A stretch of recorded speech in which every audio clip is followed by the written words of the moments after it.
If you don't sometimes speak out, if you don't threaten to speak out, you don't grab their attention. And I would rather err on the speaking out part than staying silent.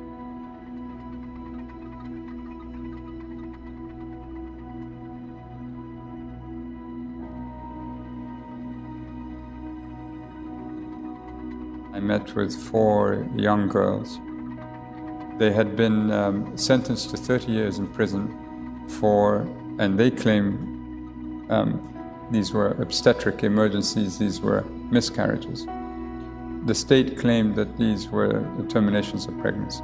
And when I sat with them, and I had with me a full team, my office was there, and I think within the space of about 10 minutes, we were all weeping, we were in tears because their suffering was so extreme. I saw the president after that, and I said, why is it that all these girls are poor?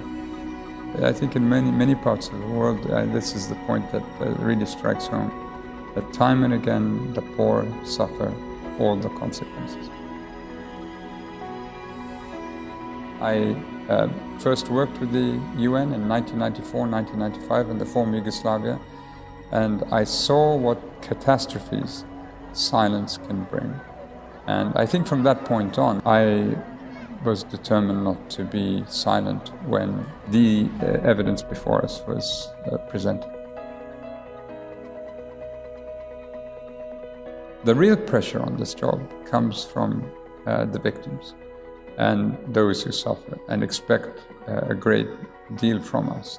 And that's the pressure that I think matters most and is most consequential on us in terms of the need to do the right thing. Our job is to defend the individual victims, vulnerable communities, marginalized communities. Oppression is making a comeback. Repression is fashionable again. I don't believe anyone holding this position, even if they felt differently, ultimately can conduct business in a manner that departs too radically from the way that I've done it or my predecessors have done it. My belief is if you try to depart, you're going to hear it, and it will be extremely unpleasant for you because you're going to hear it from the very people who are suffering. The people who matter to me are the civil society, victims groups, human rights defenders. And if they said Zeid has done a good job, I'd be very content with that. If they said Zeid could have done better, I'll have to learn to live with it and accept it.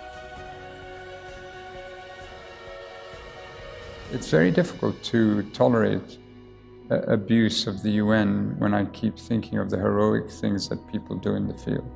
And whether they be humanitarian actors or humanitarian personnel, my human rights people, the people who are monitoring, observing, and I take my hat off to them. I mean, they are the UN that I will cherish and remember.